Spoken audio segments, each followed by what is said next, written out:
नमस्कार, न्यूज 18 मध्य प्रदेश छत्तीसगढ़ देख रहे हैं आप और मैं हूं आपके साथ अवंतिका श्रीवास्तव।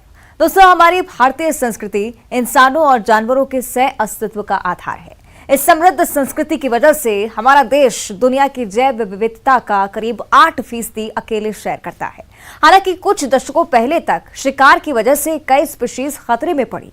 50 के दशक में एशियाई चीता भारत की धरती से विलुप्त हो गया, लेकिन इसके बाद भी भारत में जैव विविधता की कमी नहीं, बस जरूरत है तो उसे सहेजने की। 2014 में नरेंद्र मोदी के प्रधानमंत्री बनने के बाद वाइल्ड लाइफ कंजर्वेशन के क्षेत्र में लगातार भारत ने मील के पत्थर स्थापित किए हैं। पीएम के विजन की बदौलत अब चीते भी भारत की धरती पर फिर रफ्तार से भागने लगे हैं। तो चलिए देखते हैं जंगल और जीवन पर पीएम मोदी का विजन।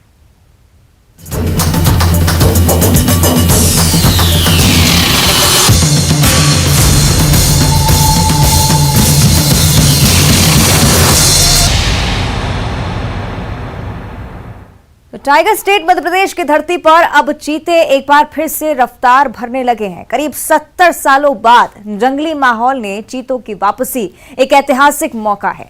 कूनो में खुद प्रधानमंत्री नरेंद्र मोदी ने नामीबिया से आए चीतों को नेचुरल हैबिटेट में छोड़ा। एक महाद्वीप से दूसरे महाद्वीप तक चीतों का महायात्रा इतिहास का स्वर्णिम अध्याय है।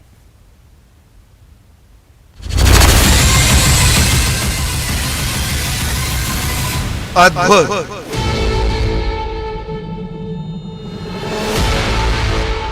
अविश्वसनीय, अकल्पनीय,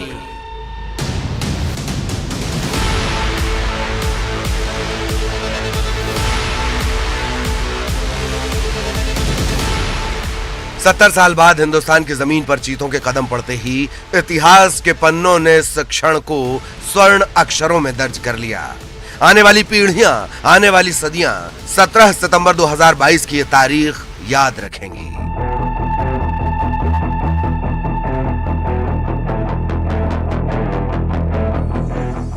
अतीत ने जो छीना, वर्तमान ने वो लौटाया और भविष्य उसे सहेजेगा।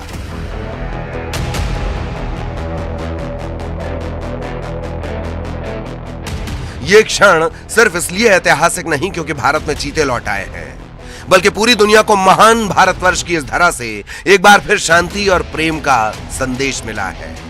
जी हां, प्रेम सिर्फ इंसान का इंसान से नहीं बल्कि संसार के समग्र प्राणियों से।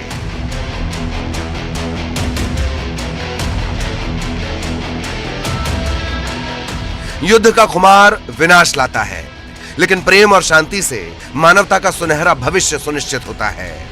भारत वही मार्ग दुनिया को दिखा रहा है। जहां एक ओर विश्व के कई देशों में युद्ध का उन्माद दिखता है, वहीं भारत में एक प्रजाति को बचाने के लिए भागीरथ प्रयास नजर आता है।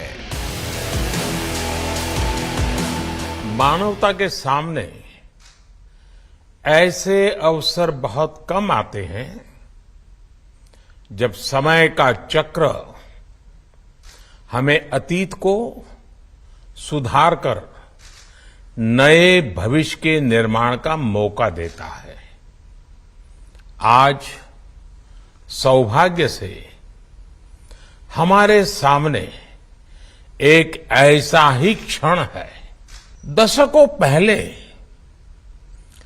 जैव विविधता की सदियों पुरानी जो कड़ी टूट गई थी, विलुप्त हो गई थी, आज हमें उसे फिर से जोड़ने का मौका मिला है। आज भारत की धरती पर चीता लौट आए हैं और मैं ये भी कहूंगा कि इन चीतों के साथ ही भारत की प्रकृति प्रेमी चेतना भी पूरी शक्ति से जागृत हो उठी है।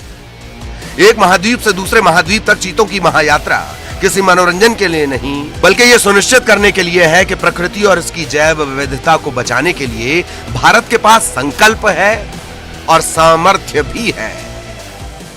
मैं हमारे मित्र देश नामीबिया और वहां की सरकार का भी धन्यवाद करता हूं, जिनके सहयोग से दशकों बाद चीते भारत की धरती पर वापस लौटे हैं।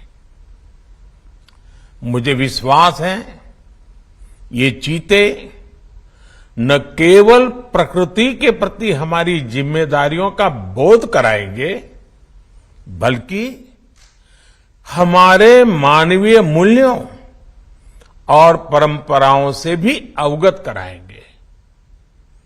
साथियों, जब हम अपनी जड़ों से दूर होते हैं तो बहुत कुछ खो बैठते हैं। इसलिए ही आजादी के इस अमृत काल में हमने अपनी विरासत पर गर्व और गुलामी की मानसिकता से मुक्ति जैसे पंच प्राणों के महत्व को दोहराया है। पिछली सदियों में हमने वो समय भी देखा है जब प्रकृति के दोहन को शक्ति प्रदर्शन और आधुनिकता का प्रतीक मान लिया गया था। अपने जन्मदिन के मौके पर कूनो अभयारण्य में पीएम नरेंद्र मोदी ने उन्मुक्त जीने के लिए सिर्फ चीतों को आजाद नहीं किया, बल्कि यह संदेश भी दिया है कि इंसान और जीवों का सह अस्तित्व हमारी संस्कृति का आधार है। Bureau report, news 18। तो कूनो में चीतों की रफ्तार एक खास तोहफा है जो देश के लिए गर्व की बात है। मोदी सरकार के अथक प्रयास से एक बार फिर से चीतों को भारत में करीब से देखने का मौका हमें मिल रहा है और अभी 8 चीते कूनो में नजर आएंगे। उम्मीद है कि वक्त के साथ साथ इनकी तादाद और ज्यादा बढ़ेगी, लेकिन इस मौके पर यह भी जानना जरूरी है कि आखिर चीते भारत से क्यों विलुप्त हुए। देखिए रिपोर्ट में।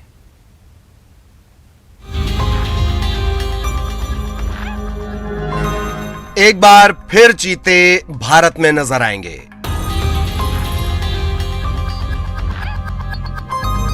करीब 70 साल बाद चीतों की रफ्तार को करीब से देखने का मौका मिलेगा।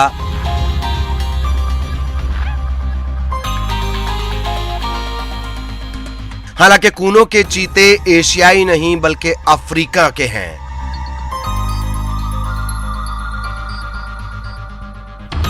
ऐसा इसलिए क्योंकि एशियाई चीतों की सबसे बड़ी आबादी वाले हमारे देश से चीते कब के विलुप्त हो गए।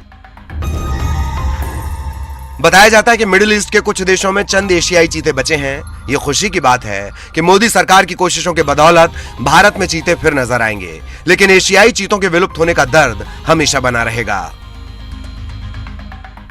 दरअसल भारत से चीतों के विलुप्त होने की कई बड़ी वजह हैं, जैसे राजे महाराजाओं के शिकार का शौक, खाल के तस्करों का लालच। मुगल काल की बात करें तो मुगलों को चीतों को कैद में रखने का शौक था। अकबर के दरबार में 1000 चीते बताए जाते हैं। लगातार शिकार से तेजी से चीतों की तादाद घटी। 1799 से 1968 के बीच करीब 230 चीते जंगलों में बचे थे। आखिरी बार 1948 में भारत में चीता देखा गया। 1948 में एक महाराज ने आखिरी चीतों का शिकार किया। 1952 में भारत ने चीतों के खत्म होने की घोषणा की। दरअसल चीतों के विलुप्त होने की बड़ी वजह बनी उन्हें पालने का शौक। खास तौर पर शासक वर्ग ने चीतों को पालना शुरू कर दिया। इतिहास में 6ठी शताब्दी के बाद चीतों को पाले जाने का जिक्र मौजूद है। मुगल काल में चीतों को शिकार के लिए पाला गया। दरअसल शेर और बाघ की तुलना में चीता कम हिंसक होता है, उन्हें पालतू बनाना आसान होता है। चीतों को चंद महीने में शिकार के लिए ट्रेन किया जा सकता था। चीतों को पालतू बनाकर शिकार की ट्रेनिंग दी जाती थी। फिर राजे महाराजे उन्हें अपने साथ शिकार के लिए जंगल में लेकर जाते थे। पालतू चीतों को जंगल में शिकार के लिए छोड़ा जाता था। ट्रेंड चीते हिरण वगैरह का शिकार कर ले आते थे। चीतों को शिकार का एक टुकड़ा दिया जाता था और इससे वो संतुष्ट हो जाते थे। इंसानों के साथ चीतों का तालमेल शिकारियों के लिए बेहद मुफीद साबित हुआ। मजबूत बॉडी, हल्का वजन और बेहद फुर्तीला चीता। 113 किलोमीटर प्रति घंटे की तूफानी रफ्तार से दौड़ सकता है चीता। 0 से 100 किलोमीटर पर आवर की रफ्तार सिर्फ 3 सेकंड में हासिल कर सकता है चीता। इन खूबियों की वजह से हिरण जैसे शिकार को पकड़ने में चीतों का खूब इस्तेमाल किया गया, लेकिन चीतों को इसका खामियाजा भुगतना पड़ा। चीतों को पालतू बनाने की वजह से धीरे धीरे उनके शिकार की प्रवृत्ति कम होती गई। साथ ही मादा चीते शावक को जन्म तो दे देती थीं, लेकिन पिंजरे में रखे जाने की वजह से मां अपने शावकों को शिकार की ट्रेनिंग नहीं दे पाती थी। इन हालात में करीब 60% शावक दम तोड़ देते थे। आगे चलकर इसका असर यह हुआ कि चीतों की नस्ल जंगल में सर्वाइवल के हिसाब से कमजोर होने लगी। इसके अलावा तस्करों ने भी उनका शिकार किया। नतीजा यह निकला कि 1948 आते आते पूरी भारत भूमि से चीतों का नामो निशान मिट गया।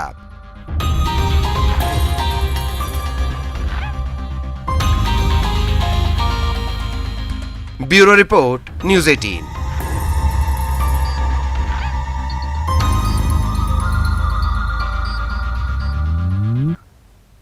तो ये हमने आपको दिखाई कि वजह कि क्यों आखिर चीते भारत से विलुप्त हुए और इस बार यही कोशिश रहेगी कि ऐसा दोबारा ना हो। साथ ही नेचर और वाइल्ड लाइफ कंजर्वेशन के क्षेत्र में ग्लोबल स्तर पर इंडिया ने एक नई पहचान बना ली है और इसका एक बड़ा श्रेय प्रधानमंत्री नरेंद्र मोदी को जाता है। देश में चीतों की वापसी का मामला हो या फिर टाइगर और लॉयन कंजर्वेशन का, बीते कुछ सालों में लगातार कई सारे काम हुए हैं। प्रधानमंत्री के होम स्टेट गुजरात का गिर अभ्यारण्य एशियाई शेरों का इकलौता घर है और इसका श्रेय भी पीएम मोदी को ही जाता है। कैसे, इस रिपोर्ट में देखिए।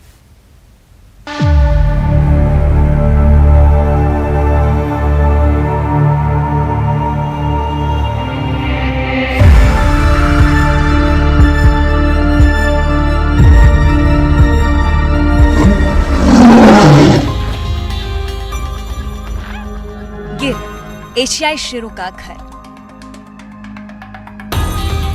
अफ्रीकी देशों के अलावा नेचुरल हैबिटेट में शेर अगर कहीं पल बढ़ गए हैं तो वो है गुजरात का गिर अभ्यारण्य। गुजरात में मुख्यमंत्री रहने के दौरान गिर प्रोजेक्ट की कामयाबी के लिए पीएम नरेंद्र मोदी ने कई अहम काम किए। शेरों का कंजर्वेशन और उनकी आबादी बढ़ाने के लिए गिर में जो कोशिशें की गईं वो रंग दिखा रही हैं। आज गिर एशियाई शेरों से गुलजार है। कभी खत्म होने के कगार पर पहुंच गए एशियाई शेरों की संख्या गिर में लगातार बढ़ रही है। गिर भारत का गर्व है। यहाँ करीब 500 से ज्यादा शेर हैं। मोदी सरकार ने 2019 में एशियाटिक लॉयन कंजर्वेशन प्रोजेक्ट भी लॉन्च किया था, जिसका असर दिख रहा है। मोदी सरकार ने न सिर्फ देश में वाइल्ड लाइफ कंजर्वेशन पर काम किया है, बल्कि ग्लोबल स्तर पर अपना सहयोग भी दे रहे हैं। 2020 में गुजरात के गांधीनगर में भारत ने convention on the conservation of migratory species of wild animal conference host की थी। इस कॉन्फ्रेंस के दौरान पीएम मोदी ने वाइल्ड कंजर्वेशन का रोड मैप पूरी दुनिया से साझा किया था। The Gir landscape in Gujarat is the only home for the Asiatic lion and the pride of the country. We have initiated an Asiatic lion conservation project since January 2019 to protect the Asiatic lion. I am happy to share that today the population of Asiatic lions stands at 523. Wild conservation programs की बात करें तो PM Modi के खाते में कई बड़े काम हैं जो मौजूदा सरकार ने किए हैं। कूनो का चीता project, Asiatic lion, Asian elephant और स्नो लेपर्ड कंजर्वेशन प्रोग्राम भी वाइल्ड लाइफ कंजर्वेशन के क्षेत्र में कुछ मील का पत्थर है। हिमालय के ऊपरी इलाकों में स्नो लेपर्ड के हैबिटेट की रक्षा और कंजर्वेशन के लिए 2020 के पहले ही मोदी सरकार ने काम शुरू कर दिया था। इतना ही नहीं, 12 देशों के साथ स्नो लेपर्ड कंजर्वेशन प्रोग्राम भी मोदी सरकार ने ही शुरू किया। Project Snow Leopard to protect the snow leopard and its habitat in the upper Himalayas. India recently hosted the steering committee of the Global Snow Leopard Ecosystem Program of 12 countries, which resulted in New Delhi Declaration envisaging development of country-specific framework and cooperation between countries for snow leopard conservation. मौजूदा सरकार के दौरान देश ने बाघों की संख्या double करने का बड़ा टारगेट भी हासिल किया है। आज मध्य प्रदेश टाइगर स्टेट है और तेजी से बाघों की संख्या यहाँ पर बढ़ रही है। मोदी सरकार ने वन हॉर्न राइनो के कंजर्वेशन के लिए असम, यूपी और वेस्ट बंगाल में 2019 में प्रोग्राम शुरू किया। विलुप्त होने के कगार पर पहुंच चुके द ग्रेट इंडियन बस्टर्ड की प्रजाति बचाने के लिए भी मोदी सरकार ने एक बड़ा प्रोग्राम चलाया।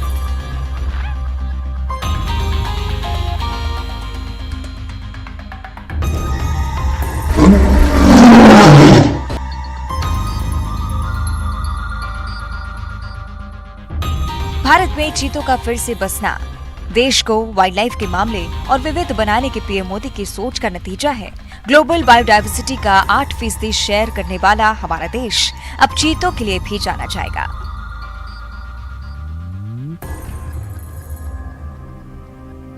Bureau report, news 18। और अब चलते चलते कुछ तस्वीरें जो झलक हैं भारतीय संस्कृति में इंसान और वाइल्ड लाइफ के बीच परस्पर तालमेल की, प्यार की, जंगली जानवरों के प्रति वो प्यार जिसका संदेश बार बार पीएम मोदी देते हैं, वो प्रेम जिसकी वजह से जैव विविधता के मामले में दुनिया में अव्वल है। तो चलिए देखते हैं पीएम मोदी के नजरों से वाइल्ड लाइफ को।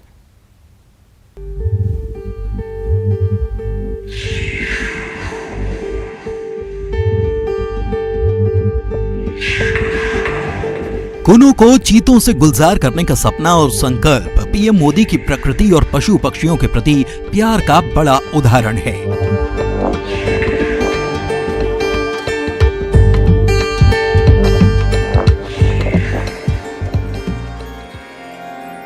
दरअसल प्रकृति की चिंता वो नहीं कर सकता जो इकोसिस्टम के महत्व को अनदेखा करता हो, लेकिन पीएम नरेंद्र मोदी का प्रकृति के प्रति प्यार न सिर्फ उनके शब्दों से पता चलता है बल्कि तस्वीरें भी यही कहती हैं।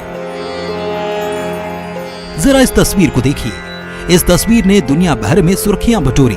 कुछ साल पहले रायपुर में पीएम मोदी ने एक टाइगर की तस्वीर ली थी। टाइगर अपने बाड़े में था, लेकिन पीएम मोदी के इतने करीब आकर खड़ा हो गया मानो अपनी तस्वीर खिंचवाना चाहता हो। ये एक अद्भुत तस्वीर थी। दरअसल बाघों के लिए पीएम मोदी का खास लगाव कई मौकों पर दिखा है। जब मध्य प्रदेश के पेंच टाइगर रिजर्व की प्रसिद्ध कॉलर वाली बाघिन की मौत हुई तो पीएम मोदी ने मन की बात में उसके बारे में जिक्र किया। पशु पक्षियों से पीएम के लगाव की एक खूबसूरत तस्वीर तब दिखी जब पीएम हाउस में मौजूद मोरों के साथ उनकी तस्वीर सोशल मीडिया पर छा गई। इन खूबसूरत तस्वीरों में पीएम मोदी और मोरों का परस्पर प्यार भी दिखता है। पीएम मोदी मोरों को खुद खिलाते हैं। उन्हें देखकर मोर भी मानो दौड़े चले आते हैं।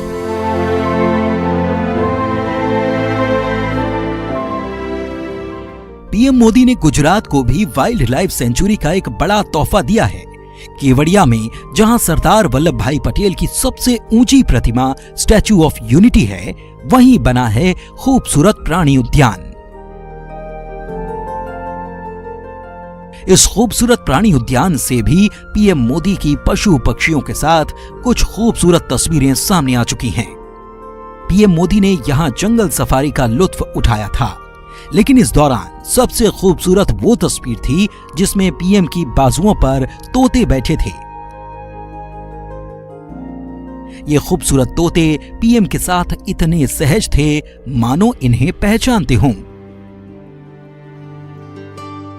नेशनल से लेकर ग्लोबल फोरम तक पीएम मोदी न सिर्फ पर्यावरण संरक्षण, वाइल्ड लाइफ कंजर्वेशन और ग्रीन एनर्जी की जरूरत पर बात करते हैं, बल्कि मोदी सरकार ने इस दिशा में लगातार कदम भी उठाए हैं। भारत लगातार ग्रीन एनर्जी और ग्रीन इकोनॉमी के क्षेत्र में प्रगति कर रहा है। साथ ही बायोडायवर्सिटी को बनाए रखने के लिए भी तमाम कोशिशें की जा रही हैं। पीएम मोदी न सिर्फ खुद इसे लेकर संजीदा रहते हैं, बल्कि अलग अलग मौकों पर देश की जनता को भी पशु पक्षियों से प्रेम का संदेश देते हैं। Bureau report, news 18।